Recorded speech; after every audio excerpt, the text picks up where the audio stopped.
we should just take a look at the basic functions of the 2D and 3D editors. So let me go ahead and grab some footage. We'll go to our Aussie Animals rack. I'll grab the cow standing in the field, drag and drop him over here. We'll zoom in on that a little bit. It is a whopping 4 seconds long. And then we shall grab some night footage of the harbor bridge, drop it on top, and that's considerably longer, so I will just move my play line to the end of the cow footage, use my razor blade over here.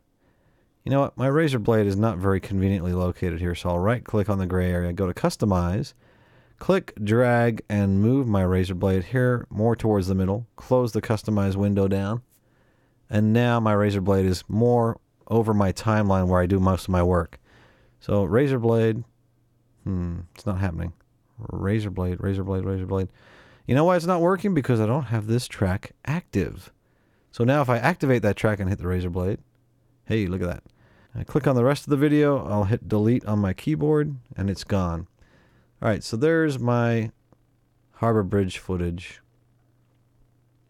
And you know what? I'd prefer if we had that video more centered. So I'm going to click here on the beginning, control click on the end, and I'm going to roll that edit. So I'm dragging to the right. So when it starts to pan, that's where I want that clip to start.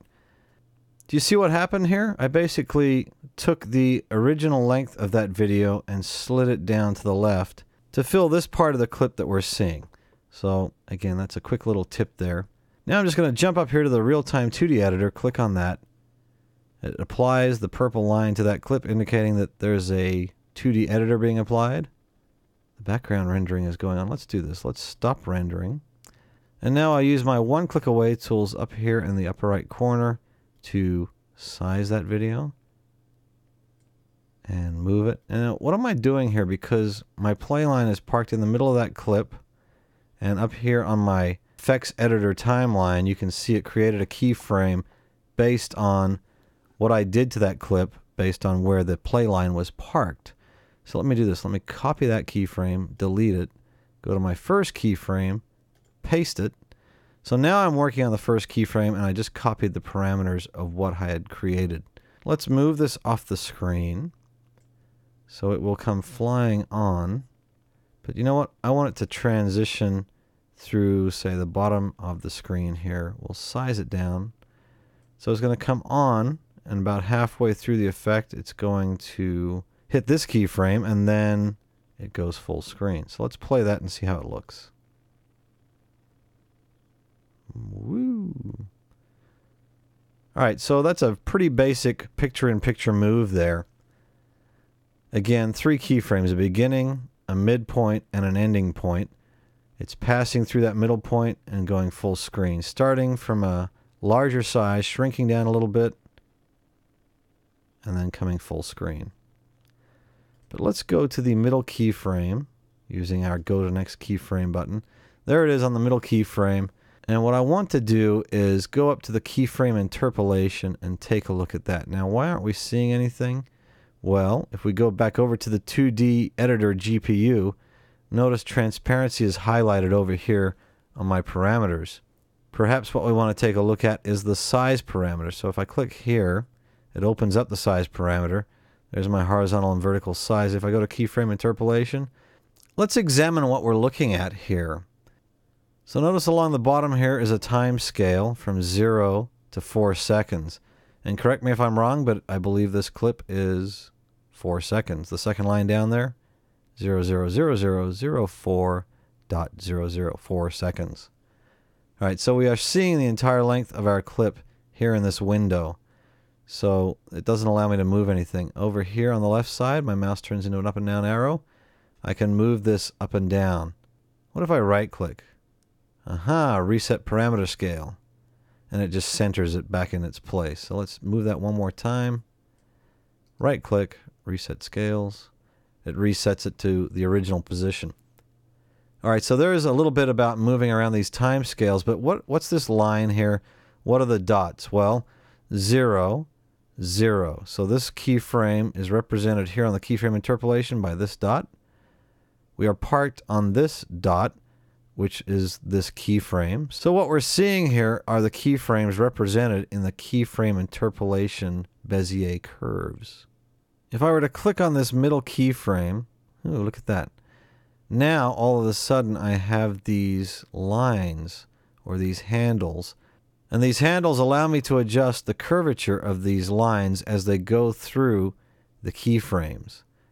And if I grab on an end point here and click and drag and move it around, you can see I can adjust, and sometimes a little bit too much, I can adjust the motion path through these keyframes. So let's see what that did. Ooh, look at that. So you can see as I come towards the middle keyframe, the picture shrinks down. Now, why is that? Well, let me move my time scale up a little bit.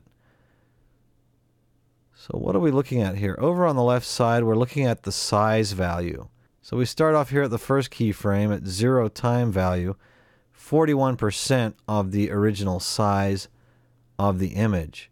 We move across to the second keyframe, it goes down to 24%, but you can see the line between these two keyframes goes even lower. And if I trace that with my mouse, we hit the bottom of that curve and our size is 2%. So that's why it shrinks like it does as it goes between the first and second keyframe. So is that helping a little bit? Is that helping you understand what's going on here? This particular line is showing my size parameter because I have my size parameter highlighted. Let's take a look at the position because that's the first in line, and this might make a little more sense now that we've kind of got a grasp of what's going on. Whoa, what's going on there? We've got all kinds of stuff going on now in our keyframe interpolation graph. And it looks a little confusing until an expert such as myself explains it. This yellow line that's showing up in our graph looks a lot like the line we were just working with, and I would wager to say it is. And if I come back over here to my 2D editor tab, you can see not only position but size is open. So I have a feeling that we are seeing the size line on the keyframe interpolation because this window is open. So let's close it down, go back to keyframe. Aha! Now what are we looking at? Kind of looks like one of those fish symbols you see on the back of cars everywhere. But that's the vertical when I mouse over it, and this is the horizontal. So let's go back. We are looking at the position. So position is based on vertical and horizontal, right? And vertical, horizontal. So let's go to our first keyframe using our go to previous keyframe. There we are, parked on the very beginning. And let's see, our vertical at the 0 time value is 19.8, and the horizontal is minus 74.23. Now, what do those numbers mean? 19.8 and minus 74.23. Well, again, if we come back over here, now we're looking at the horizontal and vertical position. If I right-click on this, it resets to 0. Okay. Now I'm starting to get the gist of this. So measuring from the center of this image, the very center pixel, the horizontal is located at 0. However, the vertical is located at a positive 19.7. So the vertical center of this image is 19.7 units above the center of the picture. If I right-click and reset this, it centers the picture in the middle of my screen. And while we're here, let's take a look at keyframe interpolation. Aha! Now both points, horizontal and vertical, are set to 0. So there's a starting point if we were starting from the middle of our picture. We'll go back over here to the 2D editor tab, and let's use our undo buttons to go back to where we were. So there we are. We're back to where we were. Keyframe interpolation. These points are representing where my image is positioned right now. If I were to move this, oh, look at that. My mouse turns into a left and right arrow when I mouse over the play line. If I click and drag to the right, left click and drag to the right, hey, look at that. I can scrub through right here. So at the point where they intersect, let's take a look at the values there. The horizontal is minus 16. Ooh, did I just add a new keyframe? I believe I did. Do we really want to do that? Probably not. So I'm going to go back here using my previous keyframe button and delete it. And now it's gone. So notice you not only can add keyframes here on the timeline, but if I click here, I automatically add a keyframe like that. Now I could click and drag, and notice what I'm doing there. You see the little dot there, right there, I'm moving that up and down based on moving the vertical value up and down. So you can have all kinds of fun here. And then I'm also adjusting. And by grabbing the Bezier curve control handles and adjusting them like that, I'm adjusting the motion path through that keyframe. So now if I move this back over, by adjusting that Bezier curve up like that, it's pushing the image off the screen. So let's put that back to level. Grab this guy. And it's still flying off the screen. So let's bring it back down to earth. There we go. So by adding that keyframe, I've made all kinds of weirdness happen. So it has to transition through both of those keyframes in the middle here before it gets to the ending point. And that's what's causing it to slingshot around like that.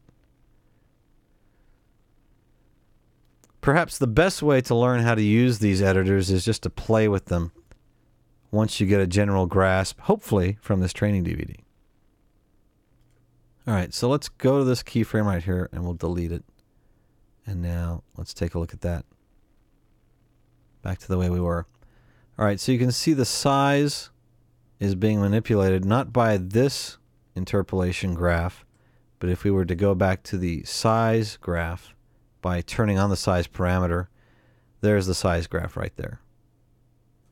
So let me click on this keyframe and let me bend that line a little smoother so it doesn't shrink down as it goes down this way and then comes back up to that size.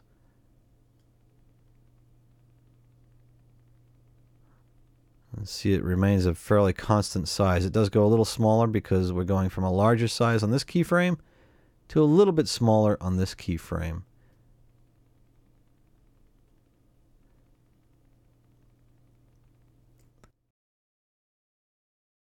And now if we go back to position and go back over to keyframe interpolation, let's just take a look at a few things in here. A little more deep explanation of some of the functionality just here on the keyframe interpolation graph. If I hold down Control on my keyboard and mouse over the time scale, look, it's a magnifying glass with a plus or minus attached to it. If I click and drag down, everything gets bigger, and you can see the numbers here on the time scale are changing. So I can zoom in and see aspects. I can also right click and drag across a section, and now you can see my mouse turns into a magnifying glass. I let go, it zooms in. What if I wanted to go back and reset that? Well, I could do it manually by holding down Control and zooming this way and zooming this way, but that's kind of time consuming. If I right click, because everything's a right click away in addition, we can reset the scales just like that. And again, maybe that's a little too fat for me, so Control, click, drag up. This is a function reminiscent of adjusting the scale sizes within the dynamic time warp editor. So again, if we just take a look at the motion paths here and adjust something, maybe instead of it going down to the bottom of the screen, we want to try making it go to the top. So which one would we adjust? Horizontal? Nope. Vertical. Aha. So looky there. So just like that, I'm adjusting that motion path. So my vertical axis stays towards the top of the screen. And now if I grab this Bezier curve and start to adjust it, look, why is it pushing that up? Well, you can see my play line is parked here between the middle and last keyframe. You can see the keyframe interpolation is going from a value of 30.48 up to a value of 57 on the vertical. So that's basically what's happening is this is the position on the vertical axis of my image, the center pixel of that image. So it goes from 30 to 50-ish and then back down to 0.25. So let's just scrub through that. So it starts off here in the upper part of the screen. It goes down a little bit because you can see the curve of the vertical is going down.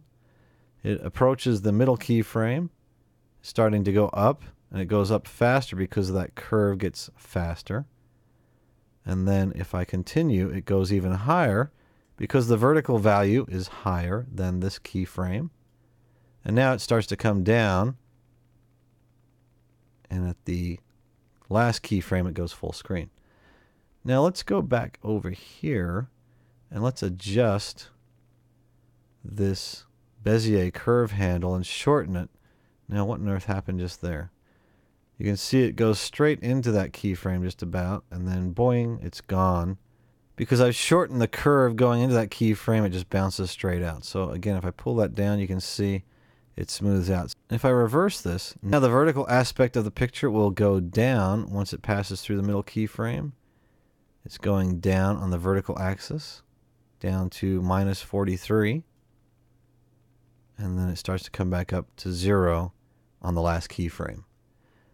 All right, so there you go. There's a little bit more of detail in using the new keyframe interpolation. You can see, once again, it's much more powerful than it used to be. And with these Bezier curve adjustments, you can really smooth out the motion and create nice smooth transitions through each keyframe.